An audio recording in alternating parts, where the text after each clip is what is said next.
और चलिए अब बात देवभूमि की खबरों की भी कर लेते हैं। सबसे पहले बात करेंगे सरोवर नगरी नैनीताल की, जहां पर्यटन सीजन के साथ पहाड़ों में ऐसे लोग भी पहुंच रहे जो बिना पहचान के घूम रहे हैं। यूपी समेत अन्य राज्यों से पहुंचे ये लोग पड़ से लेकर चश्मे और मालाएं बेच रहे हैं। इसके साथ ही टैक्सी गाइड का काम भी कर रहे हैं, लेकिन इनका सत्यापन पुलिस ने नहीं किया है। यूपी में अपराधियों पर हो रही कार्रवाई के बाद पहाड़ में ये लोग बेरोक टोक पहुंच रहे हैं। पहाड़ के लिए भी खतरा बन सकते हैं, जो पहाड़ियों के रोजगार से लेकर जमीनों पर कब्जा कर रहे हैं। तो बाहरी कारोबारियों की संख्या लगातार पहाड़ों में बढ़ रही है। फड़ की दुकानें और घोड़ा संचालन में भी ये लगे हुए हैं। इनका कोई वेरिफिकेशन नहीं है। यूपी समेत अन्य राज्यों के लोग बढ़ रहे हैं और पर्यटन सीजन में कारोबार करने के लिए पहाड़ की तरफ बढ़ते हैं। पहाड़ में फड़ की दुकानें लगाते हैं। चाहे बात करें यहाँ पर, तो साथ ही साथ जो लोग वहां पर रह रहे हैं और कारोबारियों की संख्या इस दौरान देखी जा रही है कि तेजी से बढ़ रही है। हालांकि ये भी एक संकेत है, क्योंकि इनका कोई वेरिफिकेशन नहीं है। नैनीताल से हमारे सहयोगी वीरेंद्र हमारे साथ जुड़ गए हैं। वीरेंद्र, क्या जानकारी मिल पा रही है, क्योंकि यूपी समेत अगर उत्तराखंड की बात करें तो यहां पर भी अलर्ट जारी है और देखा जा रहा है पहाड़ पर ऐसे काफी लोगों की संख्या बढ़ रही है जिनका वेरिफिकेशन नहीं है। तो ये आने वाले समय के लिए एक बहुत बड़ा संकेत भी है। वाकई चांदनी, जिस तरह से देखा गया है कि यूपी में कार्रवाई हो रही है लगातार, तो उससे एक असर ये देखा जा रहा है कि पहाड़ों की तरफ इन लोगों ने रुख किया है। और नैनीताल समेत हर हिल स्टेशन की स्थिति एक जैसी कहानी है, जहां पर छोटे छोटे कारोबारों को लेके ये लोग आगे बढ़ रहे हैं। और हालांकि जो पुलिस वेरिफिकेशन है वो पिछले 6 महीने से साल भर पहले जब अंकिता हत्याकांड हुआ था उस दौरान किया गया था, और उस दौरान उत्तराखंड से कई लोग जो थे वो यहां से चले गए थे। लेकिन बावजूद इसके, जैसे ही पर्यटन सीजन शुरू हुआ है, अलग अलग क्षेत्रों में, चाहे वो फड़ लगाना हो, चाहे वो घोड़ा संचालन या टैक्सी संचालन या तमाम चीजें हैं, उनको लेके काफी चीजें अलग हुई हैं। पहाड़ पर खतरा इस कदर भी है क्योंकि कई लोगों का क्रिमिनल रिकॉर्ड भी रहा है और वो यहाँ आ रहे हैं बिना वेरिफिकेशन से हैं। हालांकि इस पूरे मामले को लेकर जब हमने पुलिस से बातचीत की, एसएसपी नैनीताल से हमारी बातचीत थी, तो उनका साफ तौर पर यह कहना था एक लार्ज स्केल पर सत्यापन अभियान चलाया जाएगा और वेरिफिकेशन सारे लोगों को किया जाएगा। क्योंकि जिस तरह से राज्य सरकार भी लैंड जिहाद को लेकर सख्त है और लगातार कार्रवाई करने की बात की जा रही है, और जो ये कारोबारी यूपी समेत अन्य राज्यों से आ रहे हैं, पहले छोटा कारोबार करते हैं, उसके बाद फड़ लगाने से लेकर जमीन पर, जो सरकारी जमीनें हैं उन पर कब्जा कर रहे हैं। और इसका जीता जागता उदाहरण नैनीताल भी है, क्योंकि नैनीताल पर अमूमन जो सरकारी जमीनें हैं या सरकारी संपत्तियां हैं उन पर कब्जा किया जा रहा है। तो ये कहा जा सकता है कि पहाड़ के लिए आने वाले दिनों में एक बड़ा खतरा बिल्कुल वीरेंद्र, और हमने पीछे ऐसी खबरें भी दिखाई थी जिससे वहां के स्थानीय लोग जो हैं वो इस तरह की चीजों से काफी गुस्से में भी नजर आए थे। तो क्या हम आने वाले समय में ये खतरा जो बढ़ रहा है यहाँ पर बाहर के लोगों का आके बसने का, कानून देख सकते हैं बनता हुआ, कुछ सरकार की तरफ से बड़ा कदम उठाते हुए देख सकते हैं?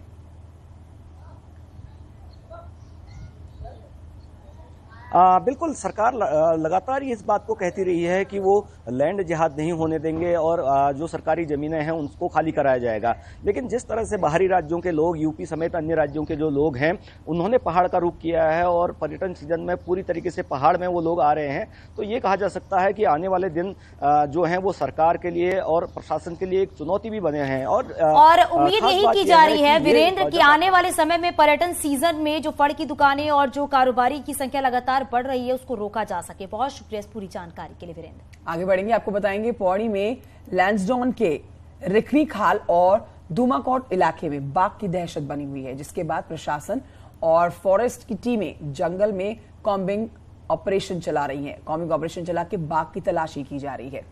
इलाके के 30 से ज्यादा गांवों में बाघ का आतंक बना हुआ है, जिसके चलते क्षेत्र में कर्फ्यू लगाया गया। शाम के 7 बजे से सुबह के 6 बजे तक कर्फ्यू लगा हुआ है।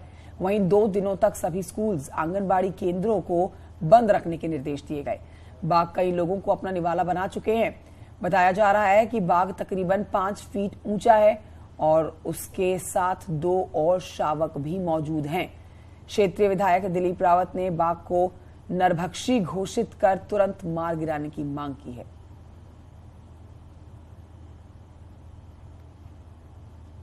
तो विधायक दिलीप रावत ने इस मामले पर बाघ को नरभक्षी घोषित करके तुरंत मार गिराने की मांग की जा रही है, लेकिन हर संभव कोशिश की जा रही है और कर्फ्यू लगा दिया गया है शाम के 7 बजे से सुबह के 6 बजे तक। तो यही मानना है कि सरकार को तुरंत शासन को, वन विभाग को जो इनको नरभक्षी घोषित कर देना चाहिए और बड़े स्तर पर, युद्ध स्तर पर, ताकि कोई बड़ी वारदात न कर पाए और जनता कहीं आक्रोशित न हो पाए। इस कारण जल्दी से जल्दी जो है वन विभाग को ये नरभक्षी घोषित करना चाहिए।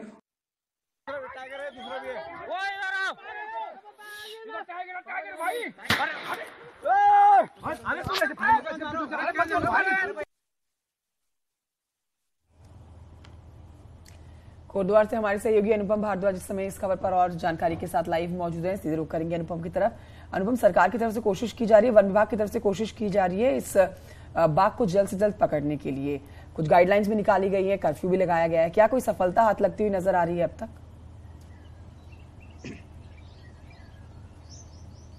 देखिए, तकरीबन दूसरा दिन ये है और प्रशासन की जो सभी टीमें हैं वो मौके पर तैनात हो चुके हैं। रिखणीखाल और धूमाकोट इलाका, तकरीबन 30 छोटे बड़े गांव ऐसे हैं जहां पर जो टाइगर है उसकी दहशत बनी हुई है, क्योंकि जो पहला मामला आया था वो मेलधार का आया था, जहां पर 70 वर्षीय बुजुर्ग को टाइगर ने अपना निवाला बनाया था। उसी से तकरीबन 20 किलोमीटर दूर एक दूसरा गांव है, वहां पर भी 2 दिन बाद एक दूसरी घटना होती है जिसमें फिर से एक और बुजुर्ग को टाइगर ने अपना निवाला बनाया। तो तकरीबन माने तो लगभग 20 से 25 किलोमीटर की ये जो दूरी है, ये पूरा इलाका इस समय हाई अलर्ट में है, क्योंकि प्रशासन की ओर से वहां पर अलर्ट जारी कर दिया गया है कि कोई भी अपने घरों से बाहर ना निकले।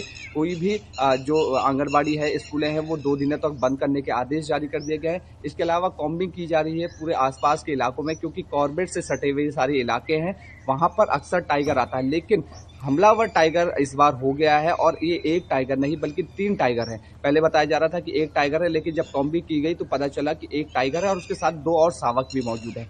तो पूरा जो मामला है वो गंभीर होता जा रहा है जी। 2 लोगों का शिकार उन्होंने कर दिया है और अब पूरे प्रशासन की जो टीमें हैं, पुलिस की टीमें हैं, वो मौके पर तैनात हैं। बिल्कुल अनुपम, और इसीलिए अब अलर्ट रहने की जरूरत है और प्रशासन की तरफ से जल्द इस बाघ को पकड़ने की कोशिश करनी चाहिए ताकि स्थानीय लोगों को किसी तरह की कोई परेशानी ना हो। शुक्रिया इस पूरी जानकारी के लिए। आगे बढ़ेंगे और बात करेंगे यूपी के प्रयागराज में अतीक अहमद की हत्या के बाद उत्तराखंड में माननीयों की सुरक्षा को और मजबूत करने के लिए मीटिंग हुई है, जिसमें सीएम धामी के सुरक्षा घेरे को और सख्त करने के निर्देश दिए गए हैं। इसके साथ ही सीएम धामी से मिलने वालों का भी वेरिफिकेशन किया जाएगा। पुलिस मुख्यालय में पुलिस और खुफिया विभाग के अधिकारियों के बीच हाई लेवल मीटिंग हुई है, जिसके बाद राज्य के बॉर्डर पर भी अलर्ट जारी किया गया है। इसके साथ ही पुलिस को हाई अलर्ट पर भी रखा गया है।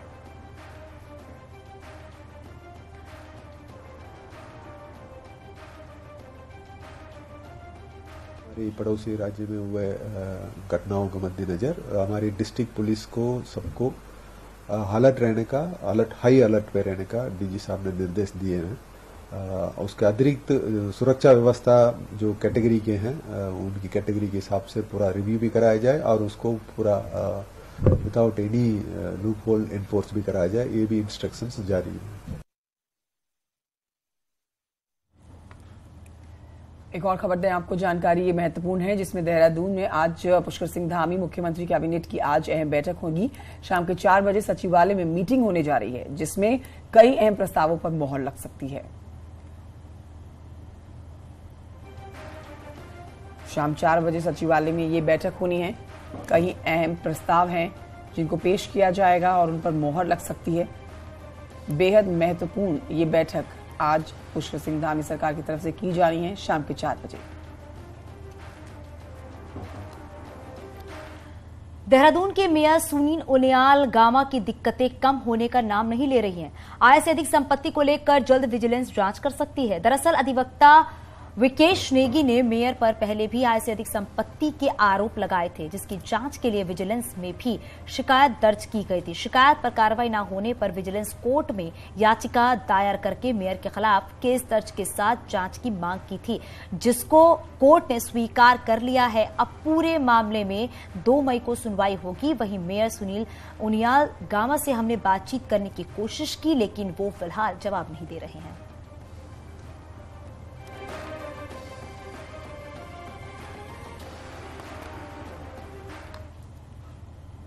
24/3 को हमने जब विजिलेंस को कंप्लेन करी थी, उसके बाद अभी तक कोई उसमें मुकदमा दर्ज नहीं हुआ था। तो अब हमने 156(3) विजिलेंस कोर्ट में दाखिल करी है और उसमें एडमिट हो गई है और 2 मई की उसमें डेट लगी है। खबर उधम सिंह नगर से, जहां के जसपुर इलाके में जीएसटी विभाग ने एक बार फिर से छापेमारी की है। जीएसटी के डिप्टी कमिश्नर निशिकांत के नेतृत्व में ये छापेमारी हुई है।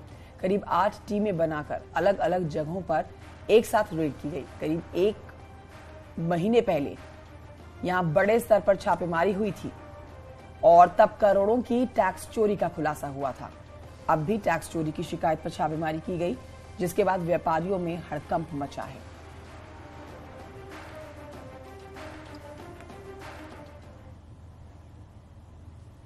चमोली के मलारी के पास वैली ब्रिज टूटने के बाद बीआरओ ने नदी के किनारे से वैकल्पिक मार्ग बनाकर यातायात सुचारू कर दिया है। रविवार को अचानक एक लोडेड ट्रक से वैली ब्रिज टूट गया था, जिसकी लंबाई 100 फीट थी। इसके बाद सीमावर्ती इलाकों में आवाजाही ठप पड़ चुकी थी।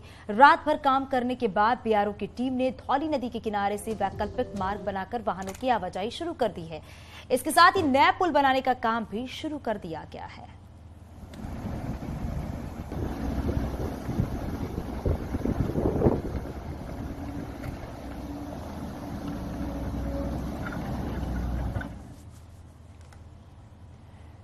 सत्ताईस अप्रैल को भगवान बद्री विशाल के कपाट खोल दिए जाएंगे। कपाट खुलने से पहले न्यूज 18 की टीम पहुंची। बद्रीनाथ में क्या स्थिति है, सड़कों के हाल क्या है, मास्टर प्लान के कामों का क्या हाल है, यात्रा पर इसका कितना असर पड़ेगा, देखिए ये एक्सक्लूसिव रिपोर्ट।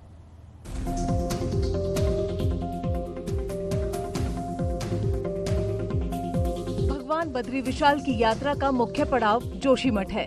यहाँ भू धसाव की वजह से 2 होटलों को तोड़ा गया था, लेकिन अब यहाँ की स्थिति बदल चुकी है। नेशनल हाईवे को ठीक किया जा रहा है।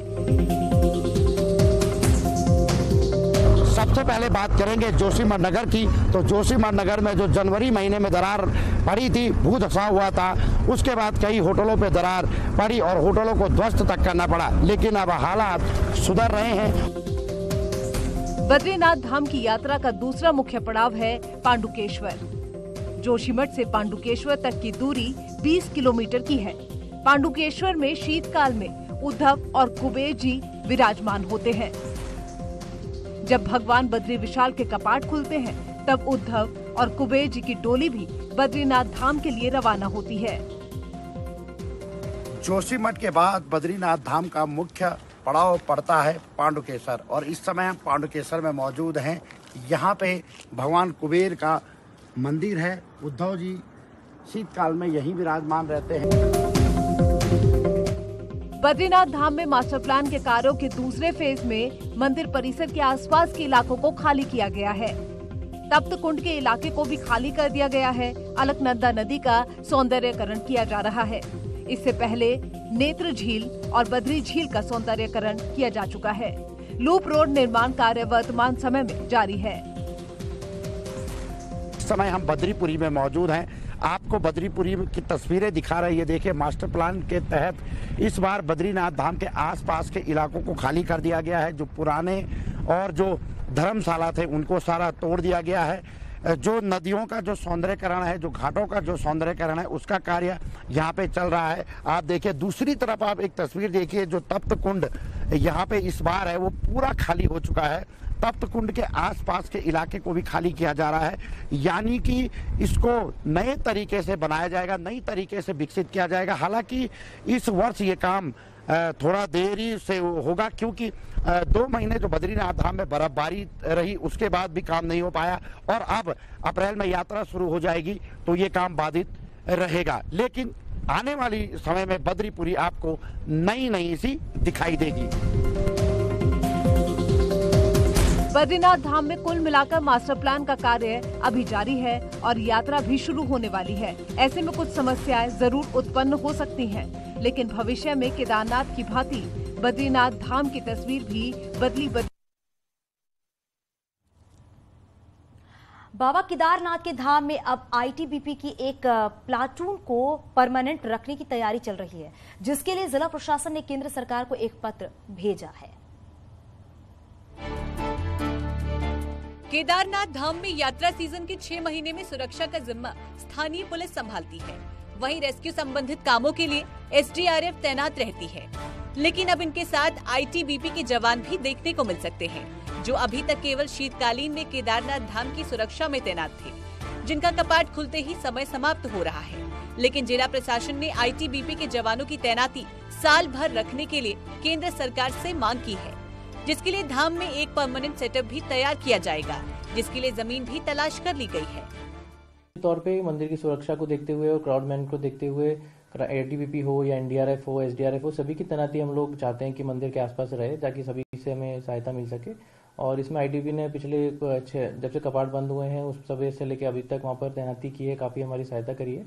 और आगे इसमें शासन द्वारा सही निर्णय लिया जाएगा कि इसको आगे कैसे हमें डिप्लॉय करना। बाबा केदारनाथ धाम 11,700 फीट की ऊंचाई पर स्थित है, जो साल के 6 महीने बर्फ से ढका रहता है।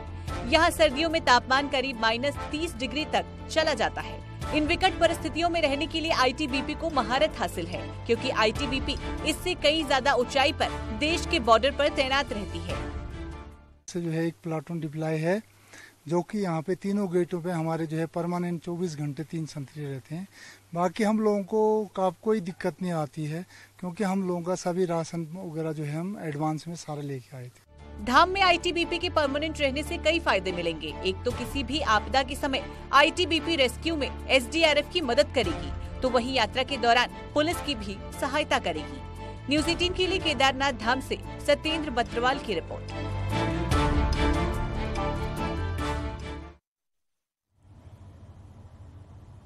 उधर बागेश्वर के राजकीय जूनियर हाई स्कूल भरतौलिया के 11 बच्चों की अचानक से तबीयत बिगड़ गई। तो भरतौला के 11 बच्चों की जो तबीयत अचानक से बिगड़ी है, उसमें स्कूल में मिड डे मील खाने के बाद ऐसा हुआ है। मिड डे मील खाया गया और उसमें बच्चों को कीड़े मारने की दवा खिला दी गई। प्रिंसिपल का कहना है कि विद्यालय में स्वास्थ्य विभाग की टीम बच्चों को कीड़े की दवा खिलाने आई थी। दवा खाने के बाद छात्रों की तबीयत अचानक से बिगड़ने के बाद अस्पताल में उन्हें भर्ती कराया गया। टीचर्स और स्वास्थ्य विभाग की टीम एम्बुलेंस और निजी गाड़ियों से जिला अस्पताल इन बच्चों को लेकर आई, जहां इनका इलाज किया जा रहा है।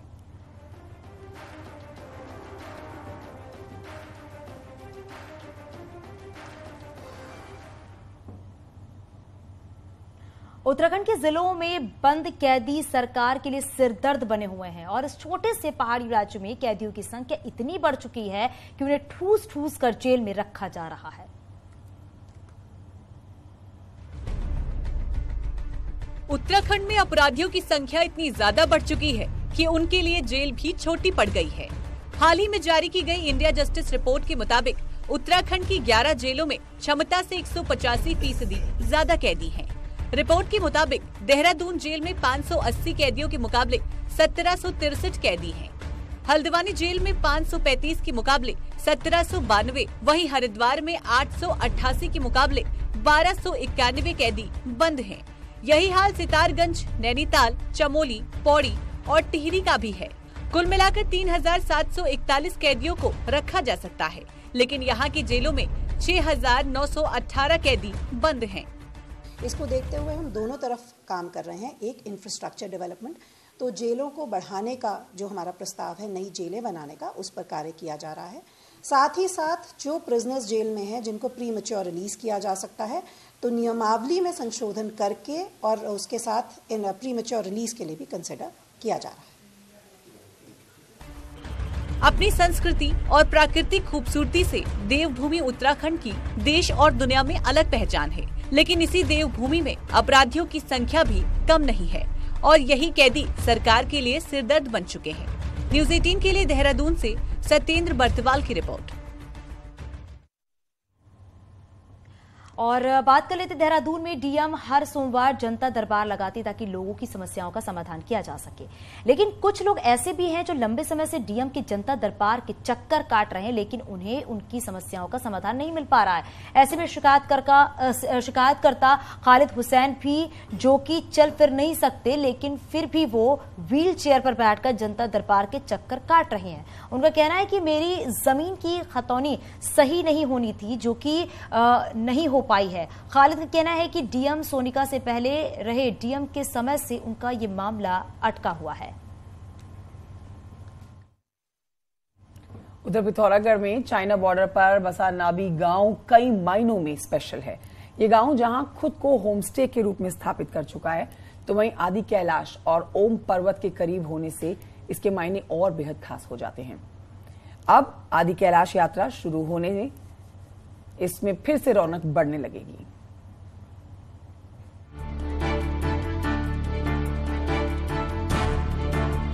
दस 10,000 फीट की ऊंचाई पर बसा नाभी गांव प्राकृतिक सौंदर्य से लबरेज है। हिमालय की चोटी पर बसा ये गांव अब होम स्टे के लिए जाना जाता है। इस गांव का तकरीबन हर परिवार होम स्टे से जुड़ा है।